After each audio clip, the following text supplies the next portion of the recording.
मुझे अच्छे से याद है कि जब 2020 का प्रीलिम्स का पेपर दे के मैं जब बाहर बैठा हुआ था, तो मुझे लगा अब ये शायद मेरे यूपीएससी कैरियर का अंत है। मेरे लिए ज़िंदगी का पहला बड़ा फेलियर था, क्योंकि मैं उस एग्ज़ाम को क्रैक नहीं कर पाया। 200 में से प्रीलिम्स के पेपर 1 में मेरा सिर्फ 75 नंबर आया था। मेरी जो 3 वर्षों की मेहनत है, वो अचानक से मिट्टी में मिल गई। मैंने 2 साल बहुत मेहनत की थी। ऑन अ डेली बेसिस मैं लगभग 20 किलोमीटर साइकिल से जाता था और 20 किलोमीटर साइकिल से आता था। मैं इससे ज़्यादा मेहनत नहीं कर सकता हूँ। मेरे अंदर जितना था मैंने सब कुछ दे दिया। मैं बिल्कुल डिप्रेशन में आ गया। मैंने प्रिपरेशन वगैरह सब कुछ छोड़ दिया और मेरा ध्यान बिल्कुल भटक गया कि मेरी ज़िंदगी में यूपीएससी का एम क्या था। नमस्कार सभी को, मेरा नाम सर्वेश्वर यदुवंशी है। मैं उत्तर प्रदेश के चंदौली ज़िले से आता हूँ। मेरा जन्म उत्तर प्रदेश के मिर्ज़ापुर ज़िले में हुआ है। मैं एक गाँव परिवार से आता हूँ। मैं चंदौली ज़िले के बहादुरपुर गाँव से पला-बड़ा हूँ और मेरा गाँव गंगा मैया के एकदम सामने स्थित है और मैंने यूपीएससी 2022 में ऑल इंडिया रैंक 653 सिक्योर किया है। वर्तमान में मैं इनकम टैक्स में प्रोबेशनर के रूप में अभी कार्यरत हूँ। मेरा चौथा प्रयास था जिसमें मैं सफल हुआ हूँ। तो मेरी जो पढ़ाई स्टार्ट हुई थी मैंने कक्षा 5 तक यूपी बोर्ड में अध्ययन किया है। उसके बाद कक्षा 6 से 12 तक मैंने सीबीएसई बोर्ड में अध्ययन किया है। तो कक्षा 5 से 6 में जाने में जो इंग्लिश में बहुत सारी दिक्कतों का सामना करना पड़ता है, तो इससे आप बहुत सारे लोग रिलेट कर पाते हैं कि अचानक से हिंदी से इंग्लिश में आने में बहुत लोगों को दिक्कत होती है। उसके बाद क्लास 11-12 में मैंने अपनी जो पढ़ाई है वो बनारस से पूरी की है, सनबीम इंग्लिश स्कूल से किया है और मैंने 2 बार आईआईटी जेईई क्रैक किया हुआ है, 2013 में और 2014 में। 2013 में मेरे पास एक जो अनुभव था कि मैं थोड़ा ऐसे किस्म का लड़का हूँ जो बहुत ज़्यादा लोगों से बात करने में विश्वास नहीं रखता हूँ। इसे आप शाई नेचर कह सकते हैं या फिर ऐसा होता है कि आपको डर लगता है कि आप अपने गुरुओं से कुछ पूछें तो मतलब कहीं कुछ गलत ना मान लिया जाए। तो मैं उस तरीके का लड़का हूँ और मेरे साथ ये होता है कि जैसे पीयर लर्निंग से मैं ज़्यादा भरोसा रखता हूँ। तो नॉर्मली ऐसा होता है क्लास में कि अगर आपको कुछ टीचर से पूछना है तो मैं जनरली ये भरोसा रखता हूँ कि मैं अगर अपने बगल में जो छात्र बैठे हुए हैं अगर मैं उनसे पूछूँ तो मैं ज़्यादा आसानी से समझ सकता हूँ चीज़ों को। तो मेरा नेचर उस टाइप का रहा है और क्लास 12th में मैंने जब आईआईटी क्रैक किया था तो उस वर्ष अनफॉर्चुनेटली ऐसा था कि मैं किसी से संपर्क नहीं कर पाया था काउंसलिंग के लिए या फिर मुझे वो ज़रूरी नहीं लगा। तो मैंने ये ऐसा किया था कि सारे सब्जेक्ट में मैंने कंप्यूटर साइंस के लिए भर दिया था सारे कॉलेजेस में। तो उस साल मुझे कोई रैंक अलॉट नहीं हुआ, कोई सीट एलोकेशन नहीं हुआ। उसके बाद ऐसा था कि उस वर्ष पहला बार था कि जब आईआईटी जेईई के एग्ज़ाम के लिए पहले आपका मेंस एंड देन एडवांस का पेपर हुआ करता था। तो उस वर्ष मेरा जो क्लास 12th में जो परसेंटेज था वो 89.6 था। तो मेरा जो रैंक 8000 के आस-पास आना चाहिए था वो मेरा रैंक 24,000 चला गया। तो इस कारण मुझे उस वर्ष एनआईटी में भी कोई सीट नहीं मिली थी। तो मेरे लिए वो थोड़ा दुखदाई फ़ेज़ था क्योंकि मैंने 2 साल बहुत मेहनत की थी। ऑन अ डेली बेसिस मैं लगभग 20 किलोमीटर साइकिल से जाता था और 20 किलोमीटर साइकिल से आता था। तो 2 वर्षों की मेहनत जो मेरी थी, एक भूल के कारण उसका लॉस हो गया। फिर अगले साल मैंने फिर से मेरे माँ-बाप ने मुझ पर भरोसा किया और मैंने फिर से एक बार तैयारी करना स्टार्ट किया और 2014 में मैंने आईआईटी जेईई क्रैक किया और मुझे आईआईटी कानपुर में इलेक्ट्रिकल इंजीनियरिंग ब्रांच प्राप्त हुआ था 2014 में। वर्ष 2014 में मैंने सीआरए का एग्ज़ाम दिया था। इसका फुल फॉर्म है स्पेशल क्लास रेलवे अप्रेंटिस जो यूपीएससी द्वारा कंडक्ट किया जाता था। फिर मेरा उस साल सिलेक्शन हुआ इसमें और मैं इंटरव्यू के लिए मुझे बुलाया गया था। तब तक मेरा आईआईटी का रिज़ल्ट आ चुका था और मैं बड़ा डाउट में था कि मैं इस एग्ज़ाम को दूँ या ना दूँ। तो मेरे कुछ सीनियर थे उन्होंने बताया कि आप एक बार जाके दे आओ। तो वो मेरा पहला एक्सपीरियंस था जब मैं यूपीएससी में किसी इंटरव्यू में देने गया था, बैठने गया था और मैं बिल्कुल गाँव से आता था तो मैं इंटरव्यू जीन्स और एक शर्ट पहन के चला गया था। तो मुझे कोई अंदाज़ा नहीं था और वहाँ जब मैं पहुँचा था, तो जितने दोस्त थे वहाँ पे जो पैनल में थे मेरे साथ, सब सूट वगैरह पहन के आए थे और फॉर्मल अटायर में थे। तो मेरे लिए बड़ा अजीब लगा कि ये लोग शादी में आए हुए हैं या फिर कैसे आए हुए हैं। तो लकीली जो पैनलिस्ट था उन्होंने मुझे जज किया रिगार्डिंग मेरा जो बैकग्राउंड है उसके ऊपर और ओवरऑल इंटरव्यू मेरा अच्छा रहा, तो मैं उस साल सेलेक्ट हुआ और आईआईटी कानपुर में 1 महीने रहने के बाद मैंने आईआईटी कानपुर को छोड़ा और मैं एससीआरए आ गया रेलवेज़ के लिए। तो 2014 से लेके 2018 तक मैंने अपना बीटेक बीआईटी मेसरा जो रेलवे कराती थी, उसमें पूरा किया है मैंने और उसी दौरान मेरी यूपीएससी की जर्नी प्रारंभ हुई। मेरे जो दोस्त थे लगभग 6-7 लोग थे, मेरे बैच में लगभग टोटल 23 लोग थे। तो उनमें से 6-7 लोग थे जिन्होंने यूपीएससी प्रिपेयर करना स्टार्ट किया। तो मैंने अपनी जो जर्नी है वो 2015 के आसपास स्टार्ट की। फर्स्ट ईयर ऑफ कॉलेज का फर्स्ट ईयर खत्म होते-होते मैंने कुछ-कुछ पढ़ाई स्टार्ट की। तो बेसिकली उस समय बहुत ज़्यादा ऑनलाइन मटेरियल अवेलेबल नहीं होता था और उस समय इंटरनेट की स्पीड भी बहुत तेज़ नहीं हुआ करती थी। उस ज़माने में डेटा के कॉस्ट भी बहुत ज़्यादा हाई हुआ करते थे। तो हम लोगों ने सिंपली एनसीईआरटी की जो किताबें थी, उससे पढ़ना उस वर्ष स्टार्ट किया। तो लगभग 2-3 साल हम लोगों ने मतलब मेरा जो अनुभव था और जो मतलब मेरे जो सीनियर थे, उनसे बातचीत करके यही था कि एनसीईआरटी पहले कवर करते हैं, उसके बाद धीरे-धीरे बाकी चीज़ों में आएँगे। तो उस समय मैंने अपना जो ऑप्शनल था, वो ज्योग्राफ़ी चूज़ किया हुआ था और मैंने ज्योग्राफ़ी बस इसलिए चूज़ किया था क्योंकि मुझे अच्छा लगता था। मुझे लगता था कि ज्योग्राफ़ी एक साइंटिफ़िक सब्जेक्ट है और मुझे इसे पढ़ना चाहिए। तो जस्ट आउट ऑफ इंटरेस्ट मैंने वो सब्जेक्ट चूज़ किया था और कुछ-कुछ किताबें थीं, जो ऑप्शन से रिलेटेड थी, वो मैंने 2-3 साल में कवर किया। 2017 में कुछ हम लोगों का 5 लोगों का ग्रुप था, हम लोगों ने एक ऑनलाइन कोचिंग जॉइन किया था उस समय, जब अपन 3rd ईयर में हम लोग सारे लोग थे। कुछ मेरे 1 आध 2 जूनियर भी थे, जो आज कुछ सर्विसेज़ में हैं और मेरे जो बैचमेट हैं, हम सब लोगों ने साथ में तैयारी स्टार्ट की थी। 1 वर्ष पूरा करने के बाद 2018 तक हम लोगों ने मैंने पहली बार अपना यूपीएससी प्रीलिम्स का एग्ज़ाम दिया और ये मेरे लिए ज़िंदगी का पहला बड़ा फेलियर था, क्योंकि मैं उस एग्ज़ाम को क्रैक नहीं कर पाया और मुझे समझ नहीं आया कि मतलब किस हिसाब से मेरी जो 3 वर्षों की मेहनत है, वो अचानक से मिट्टी में मिल गई क्योंकि मैं बहुत बड़े अंतर से पीछे रह गया था। 200 में से प्रीलिम्स के पेपर 1 में मेरा सिर्फ़ 75 नंबर आया था और जो उस वर्ष का कट ऑफ था आई थिंक वो समथिंग लाइक 96 या 98 ऐसे कुछ मार्क्स थे। तो बहुत बड़ा अंतर था मेरे नंबरों और यूपीएससी के प्रीलिम्स पास करने के नंबरों में। पेपर 2 मेरा हमेशा बहुत बढ़िया रहा है, भगवान की दया से। मैं हमेशा हर बार लगभग 140 नंबर पेपर 2 में ले आता हूँ और ऐसा नहीं है कि ये जस्ट आउट ऑफ लक है। पेपर 2 के लिए मैंने हर बार प्रिपेयर किया है, डिस्पाइट द फैक्ट कि मैं आईआईटी क्रैक कर चुका हूँ और ऐसा माना जाता है जनरली कि पेपर 2 इंजीनियर्स के लिए थोड़ा फ़ेवरेबल है, बट हर बार मैं मेहनत करता हूँ, मैं पेपर 2 को भी उतना ही सीरियसली लेता हूँ। तो 2018 के फेलियर के बाद मैंने 1 साल का ईएल लिया। मेरे कुछ जो बैचमेट्स थे, तब तक मैं अपना कॉलेज पूरा कर चुका था और हम लोगों ने ईएल लेने के बाद अपनी-अपनी जगहों पे पढ़ना स्टार्ट किया। मेरे कुछ दोस्त वो दिल्ली चले गए पढ़ाई करने के लिए। फिर मैं उनसे बातचीत करता था कि कैसे आप पढ़ाई कर रहे हैं, क्या चीज़ें आप अलग कर रहे हैं ज़िंदगी में और पढ़ाई में, जिससे मुझे कुछ बेनिफिट हो। तो मैं अपने घर पर ही था क्योंकि मुझे दिल्ली के पॉल्यूशन से थोड़ा ज़्यादा डर लगता था और मैं सोचता था घर पे रह के मैं ज़्यादा ध्यान लगाकर पढ़ाई कर सकता हूँ। और मैंने किया भी, 1 साल मैंने बहुत मेहनत की 2019 के प्रीलिम्स के लिए, बट अनफॉर्च्यूनेटली मैं 2019 का प्रीलिम्स भी क्रैक नहीं कर पाया। तो ये जो मोमेंट था मेरी लाइफ़ में बहुत सैडनिंग था। जब रिज़ल्ट आया तो मेरी मम्मी 2-3 दिन तक कई बार उनको यकीन नहीं हुआ कि मेरे लड़के का प्रीलिम्स पेपर में नहीं हुआ। तो मैं दिन-रात पढ़ाई करता था और मैं बहुत लगन से पढ़ता था। मेरा कोई डिस्टर्बेंस वगैरह भी बहुत ज़्यादा नहीं था उस समय इधर-उधर कहीं। तो इस फेलियर के बाद मैंने थोड़ा एनालाइज़ किया अपने आप को और मुझे ये समझ में आया कि लाइफ़ में मेहनत करना तो एक अलग चीज़ है, यूपीएससी के जैसे एग्ज़ाम के लिए, बट आपको थोड़ा एक गाइडेंस की ज़रूरत होती है, जो मेरे लिए उस वर्ष थोड़ी लैकिंग थी। तो फिर मैंने रेलवे वापस जॉइन किया और मेरा प्रोबेशन स्टार्ट हुआ। तो 2019 में मैं फाउंडेशन करने वडोदरा गया हुआ था। उस समय जो सिविल सर्विसेज़ एग्ज़ाम से जो बाकी लड़के आते थे, तो उनसे मेरी मुलाकात हुई। तो एक मेरे मित्र बने उसमें प्रांशु शर्मा, जिनका ऑल इंडिया रैंक इस वर्ष 65 है। तो उन्होंने मुझे एक बहुत अच्छा सजेशन दिया कि आप जो प्रीलिम्स के लिए आपका जो मेन एक स्ट्रैटेजी होना चाहिए, आप पढ़ाई तो कर रहे हो, बट आपको प्रैक्टिस बहुत ज़्यादा ज़रूरी है। तो आपके जो मॉक पेपर हैं, उनकी आप प्रैक्टिस बहुत ज़्यादा करें। तो उनकी ये सजेशन पता नहीं क्यों मुझे बहुत मतलब दिल को भा गई कि मुझे ये करना चाहिए क्योंकि कहीं न कहीं मेरे अंदर थोड़ा प्रैक्टिस उतना नहीं था। जैसे उस बंदे का सजेशन ये था कि आप लगभग हर दिन 1 पेपर लगाओ 2 महीना पहले से और 2 महीने होते-होते आप कम से कम 40-50 पेपर तक आप लगा पाओ। उसके अलावा कुछ लोगों का सजेशन यह था कि आप प्रीलिम्स में सक्सेस पाने के लिए आप जो प्रीवियस ईयर क्वेश्चन है, उनको आप बहुत ज़्यादा ट्राई करें। तो मैंने वह भी किया, उसके पहले भी मैंने किया था, प्रीलिम्स के सारे प्रीवियस ईयर क्वेश्चन एनालाइज़ कर चुका था। लेकिन उस वर्ष मैंने थोड़ा अलग यह किया कि जो प्रीवियस ईयर क्वेश्चन से और क्या सवाल बन सकते हैं, वो मैंने थोड़ा उस एंगल पे थोड़ा काम करना स्टार्ट किया और डेफ़िनिटली वह थोड़ा एक बढ़िया एस्पेक्ट था, जिससे 2020 के प्रीलिम्स में मुझे सफलता मिली। 2020 का प्रीलिम्स का पेपर जब मैंने दिया था, तो उस हर वर्ष की तरह प्रीलिम्स का पेपर ऐसा होता है कि आपको समझ नहीं आता कि कैसे क्या पूछ दिया गया है यूपीएससी में।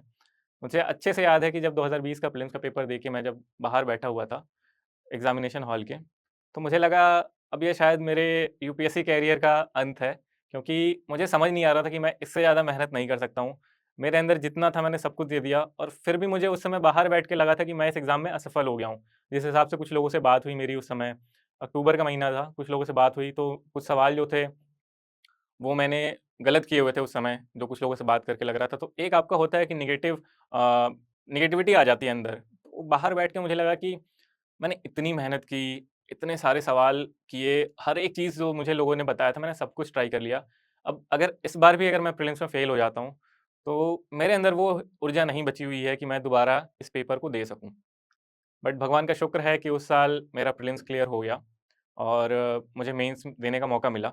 तो after 2 failures finally I got success and I had to give mains examination that year. But उसी समय कोविड के कारण मेरी पोस्टिंग आ गई और मेरे जीवन में एक बहुत ही दुर्भाग्यपूर्ण घटना घटी, जिसके कारण 1 डेढ़ महीने बाद मैं बिल्कुल डिप्रेशन में आ गया। मैंने प्रिपरेशन वगैरह सब कुछ छोड़ दिया और मेरा ध्यान बिल्कुल भटक गया कि मेरी ज़िंदगी में यूपीएससी का एम क्या था। मतलब यह इतना बड़ा ड्रास्टिक चेंज था कि एक सपोज़ करिए आप किसी बंदे के ऊपर लाइफ़ में इमोशनली इन्वेस्ट करते हैं और वो इमोशनल इन्वेस्टमेंट जो है आपका अचानक से ज़ीरो हो जाता है जस्ट बिकॉज़ वो पर्सन आपकी ज़िंदगी से चला गया है। तो उस फ़ेज़ में मैं अपने आप को कॉम्प्रिहेंड नहीं कर पा रहा था कि मैं कैसे एग्ज़ाम के लिए आगे प्रिपेयर करूँ।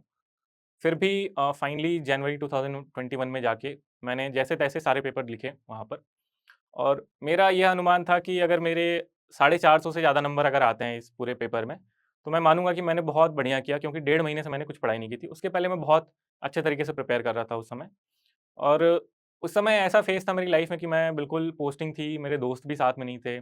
बाकी जो दोस्त थे वो प्रिपेयर कर रहे थे, तो मैं उनसे ज़्यादा टच में भी नहीं था। तो उस वर्ष जब मेंस का रिज़ल्ट आया, तब मेरे 631 नंबर थे। और मुझे ये देख के बड़ा अच्छा लगा कि अगर मैं बिना प्रिपरेशन के डेढ़ महीने अगर मैं इतने मार्क्स ला पाता हूँ, तो ज़रूर अगर मैं एक बार फिर से कोशिश करूँगा, तो मैं बहुत अच्छे नंबर ला सकता हूँ। पर उस दौरान रेलवे में बहुत सारे हादसे होते थे, जिनके कारण हमारी रेलवे में ड्यूटी कुछ बहुत ज़्यादा अ, मेहनत या बहुत ज़्यादा आप कह सकते हैं हार्ड वर्किंग हो गया था। लगभग दिन में 14-14, 15-15 घंटे काम करने के लिए बाद भी रेस्ट बिल्कुल नहीं मिलता था और उसी दौरान मुझे 2 चार्ज दे दिए गए थे, एक इलेक्ट्रिकल इंजीनियरिंग का भी और मैकेनिकल इंजीनियरिंग का भी। तो 2021 का जो प्रीलिम्स का पेपर था, 1-2 महीने पहले ही मुझे मतलब ये समझ में आ गया कि जिस हिसाब से मेरी प्रिपरेशन है, उस हिसाब से मैं ये एग्ज़ाम नहीं दे सकता हूँ। तो मैंने अपने दिमाग में थोड़ा ये बनाया कि मैं ये पेपर नहीं दूँगा और मैंने उस वर्ष का एग्ज़ाम नहीं दिया और धीरे-धीरे मैंने यह रियलाइज़ किया कि मैं ज़िंदगी में कुछ मतलब एन्जॉय नहीं कर पा रहा हूँ अपने आप को, जो खुशियाँ हैं वो महसूस नहीं कर पा रहा हूँ। मैं काम में भी कुछ बढ़िया करता था, कुछ अवार्ड मुझे रेलवेज़ में मिलते थे, जैसे पीसीएमई अवार्ड मिला था और डीआरएम अवार्ड मिले थे मुझे उस वर्ष। पर फिर भी ज़िंदगी में खुशी नहीं मिल पा रही थी क्योंकि कहीं न कहीं यह एक ललक बाकी थी कि मैं इससे बढ़िया कर सकता हूँ, ज़िंदगी में कुछ और जगह है जहाँ मैं जाके काम करूँगा तो मैं अपने देश के लिए कुछ और बढ़िया कर सकता हूँ। तो इस कारण धीरे-धीरे 2021 के अंत तक और 2022 के स्टार्ट तक अ, मैं बहुत ज़्यादा दुनिया से कटा-कटा महसूस करने लगा और मैं एक ऐसा फ़ेज़ था कि मैं बहुत ज़्यादा डिप्रेशन में था। तो फिर मेरे जो बॉस थे, उनसे मैंने एक दिन बात की और जो प्रोफ़ेशनल लाइफ़ पे लेवल पे जो समस्याएँ चल रही थी, जो पर्सनल लेवल पे समस्याएँ चल रही थी, उनको मैंने उनसे शेयर किया।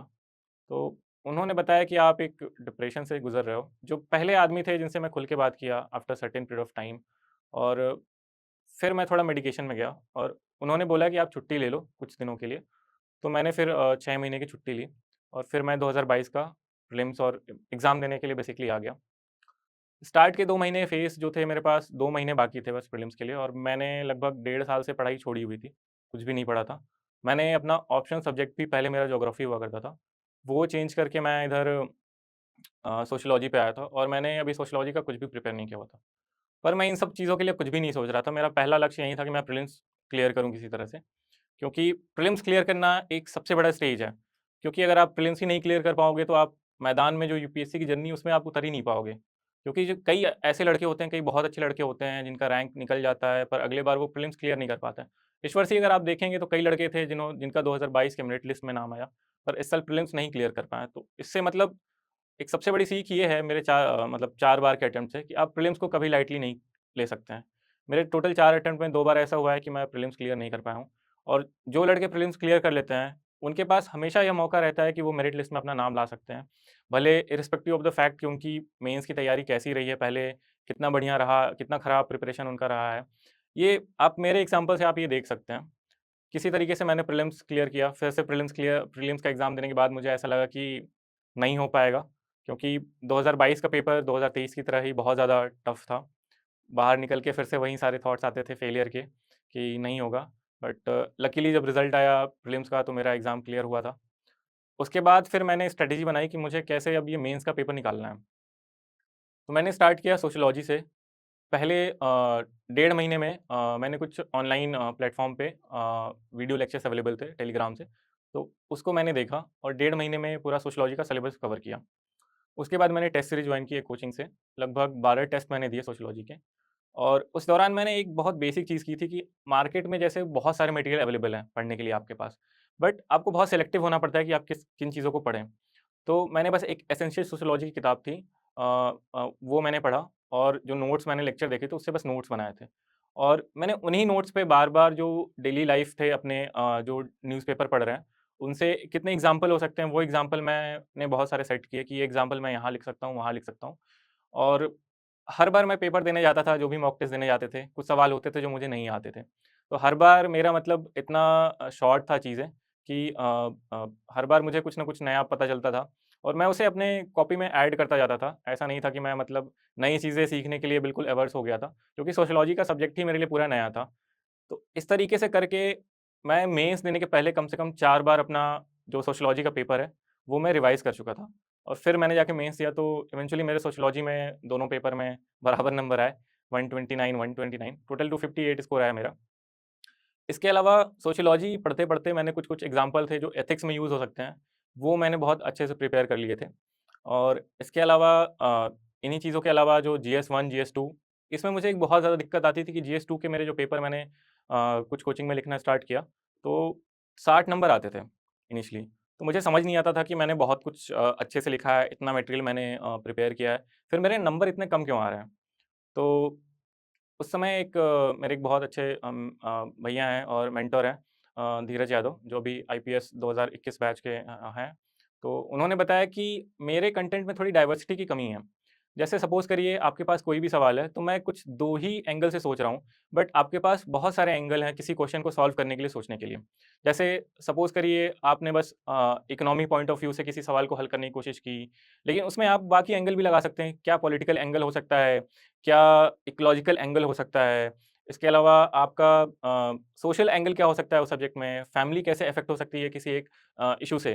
तो जब तक आप ये डाइवर्स ओपिनियन नहीं लाएँगे किसी सवाल में, तब तक आपका नंबर जो है 10 में से अगर आपको 4 नंबर मिलना है, तब तक आपको 2 ही नंबर मिलेगा। तो ये उनकी जो सलाह थी, मेरे लिए थोड़ा एक गेम चेंजिंग लगा। मैंने उनकी सलाह को इम्प्लीमेंट करना स्टार्ट किया और जो मैं पहले लंबे-लंबे पैराग्राफ लिखता था, उनको मैंने थोड़ा छोटा करना स्टार्ट किया और पॉइंट वाइज़ लिखना स्टार्ट किया। जब मैं ये 4-5 एंगल से अगर किसी भी सवाल को देखता हूँ, सोचता हूँ, तो मेरे पास ऑटोमैटिकली कुछ 5 पॉइंट होंगे और वो 5 पॉइंट हमेशा एक डाइवर्स फ़ील्ड से होंगे। तो ऑब्वियस सी बात है कि जो एग्ज़ामिनर है, वो आपको ज़्यादा नंबर देगा रेदर दैन जो दूसरा बंदा है जिसने बस 2 एंगल से 5 पॉइंट लिखे हैं। तो ये चीज़ करने के बाद इवेंचुअली मेरे सारे एग्ज़ाम में एक-एक करके मेरे नंबर बढ़ते गए। जो मेरा 60 नंबर आता था वो 80-90 हो गया और धीरे-धीरे एट द एंड 100 नंबर के ऊपर मैं चला गया। फाइनली मेंस का रिज़ल्ट आया लास्ट ईयर 6 दिसंबर 2022 को और मैंने उसे क्रैक कर लिया। तो दिल में बहुत खुशी थी। अब फिर लेकिन अगला स्टेज ये था कि आगे कैसे प्रिपेयर करना है, क्योंकि इंटरव्यू में मैंने बहुत सारे लोगों के फेलियर देखे हैं। मेरे कुछ दोस्त हैं जिन्होंने 2-3 बार एग्ज़ाम दिया है, इंटरव्यू में जाके फेल हुए हैं। तो वो एक डर था कहीं न कहीं कि इंटरव्यू के लिए कैसे प्रिपेयर करें, क्या चीज़ें करें? और पहली बार मैं जब मॉक इंटरव्यू देने गया तो मैं बहुत डरा-डरा महसूस कर रहा था। मैं बहुत ज़्यादा फंबल कर रहा था उस समय कि कैसे चीज़ें मैनेज करूँ। तो उन्होंने कुछ सजेशन दिए और उन सजेशन को मैंने इम्प्लीमेंट किया और धीरे-धीरे हर एक मॉक इंटरव्यू के साथ मैं थोड़ा बेहतर होता गया। और फाइनली जब यूपीएससी का इंटरव्यू आया, तो मैंने बहुत ही खुले दिमाग से और बहुत ही आराम से वो इंटरव्यू दिया और मेरे फाइनली इंटरव्यू में 176 मार्क्स आए और भगवान की दया से मैं इस एग्ज़ाम को क्रैक कर पाया। जो मेरी एक लर्निंग है जो हर एक स्टेज में आपके पास एक ही तरीका है क्रैक करने का, वो है कि आप प्रैक्टिस करें। आप प्रीलिम्स के पहले भी कितने मॉक दे पाएँ, ये आपके लिए बहुत ज़्यादा इम्पोर्टेंट है, क्योंकि आप जब तक प्रैक्टिस ही नहीं करोगे, आप अलग-अलग कोचिंग के टेस्ट जब लगाओगे तो कई बार आपको सिचुएशन ऐसा लगेगा कि मुझे कुछ नहीं आता या मैं इस समय कैसे हैंडल करूँ? या आपका पहले 10 सवाल ऐसे हो सकते हैं कि 10 में से आपको मुश्किल से 2 सवाल आ रहे हैं, तो आपको बड़ा डिप्रेसिंग सा फ़ील होगा कि मैं शायद कुछ नहीं कर पाऊँगा, इस पेपर को नहीं निकाल पाऊँगा। तो ऐसा सिचुएशन आजकल यूपीएससी के पेपर में भी है आपका प्रीलिम्स में। बहुत ज़्यादा अनप्रेडिक्टेबिलिटी है, आप 2022-23 के पेपर को देखें, आपको ऐसा लगेगा कि ये पेपर कहाँ से आ गया, क्या चीज़ें हैं, मुझे कुछ नहीं आता, मेरी साल भर की मेहनत बिल्कुल बर्बाद हो गई है, मैंने कुछ पढ़ाई नहीं की, ऐसे ख़्याल आपको आएँगे। जब आप ये मॉक दे देते हैं, तो मैं ऐसा नहीं कह रहा हूँ कि मॉक से सवाल आते हैं। मॉक से हो सकता है 100 में से मुश्किल से 4-5 सवाल आपके पास आएँ, बट आपकी एक जो कंडीशनिंग हो जाती है ना मॉक देने के दौरान, वो आपके लिए बहुत बड़ा हेल्पफुल हो जाता है। एक्चुअल एग्ज़ाम में जब आप बैठेंगे, जब उन दिक्कतों का सामना करना करेंगे, तो बहुत ज़्यादा बेहतर हो जाता है। प्लस नॉर्मली जो हमारा प्रीलिम्स का पेपर होता है वो मई या जून के महीने में होता है। तो आप जब अपने घर में बैठ के अगर पेपर लगाते हैं और एक एक्चुअल एग्ज़ाम क्लासरूम में अगर आप जाके अगर पेपर करते हैं, तो उसमें बड़ा फ़र्क रहता है, क्योंकि घर में बैठ के आप थोड़े रिलैक्स रहते हैं। कई बार ऐसा हो सकता है कि आप 2 घंटे का पेपर है तो 1 घंटे में कुछ कर रहे हैं, फिर 1 घंटे बाद मैं थोड़ा ब्रेक ले लेता हूँ, फिर करता हूँ। तो वो एकदम एग्ज़ामिनेशन टाइप जो सिमुलेशन है, वो घर पे बैठे-बैठे कई बार नहीं आता।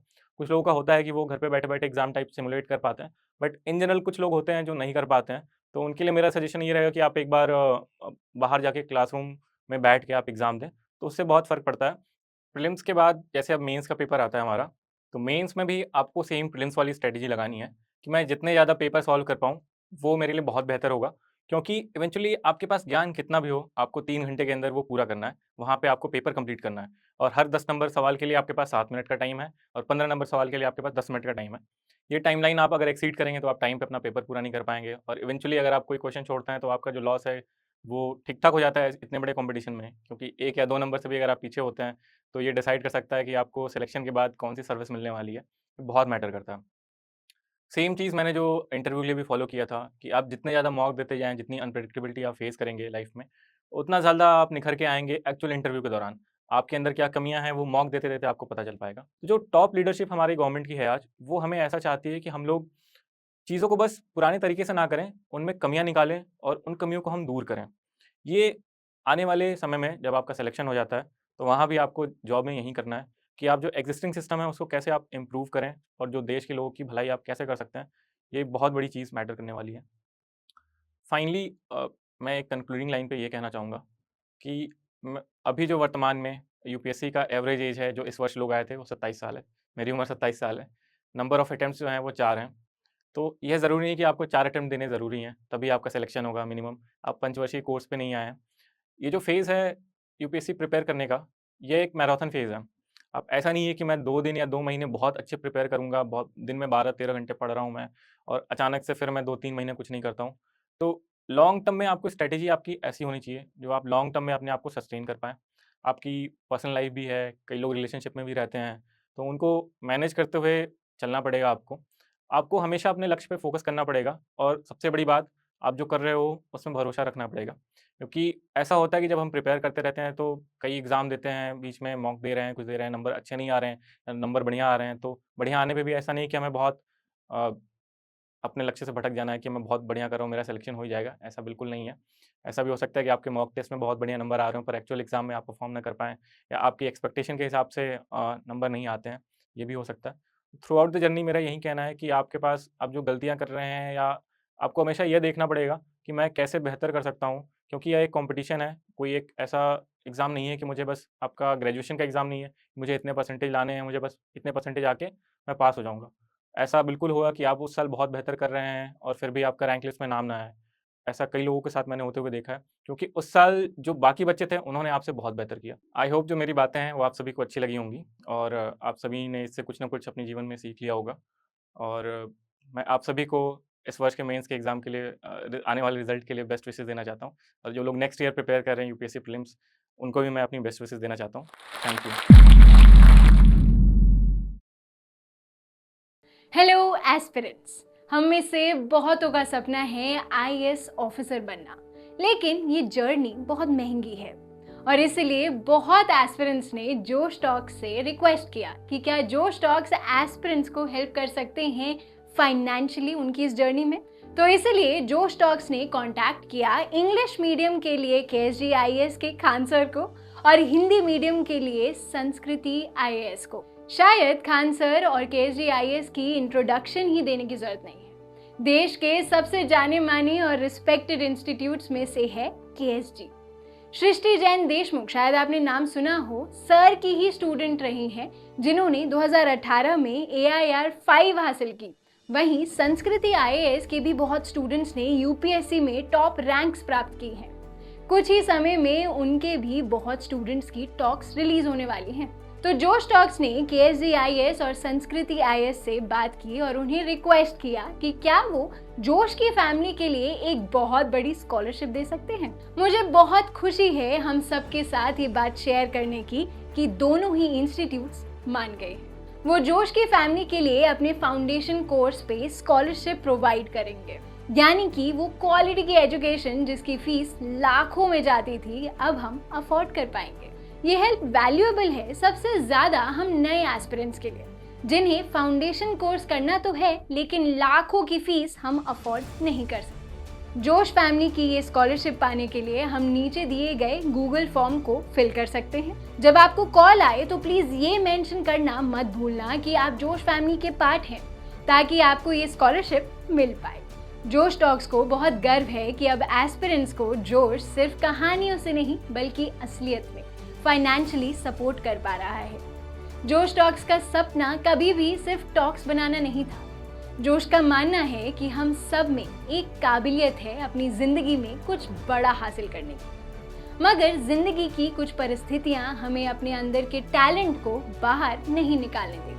लेकिन अब कम से कम हमारी फाइनेंशियल स्थिति हमें अपने IAS बनने के सपने से रोक नहीं सकती।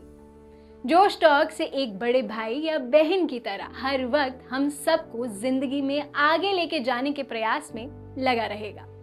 आप बस जाके अपना 100% दीजिए, एक भी दिन जाया ना होने दें, बाकी जोश संभाल लेगा।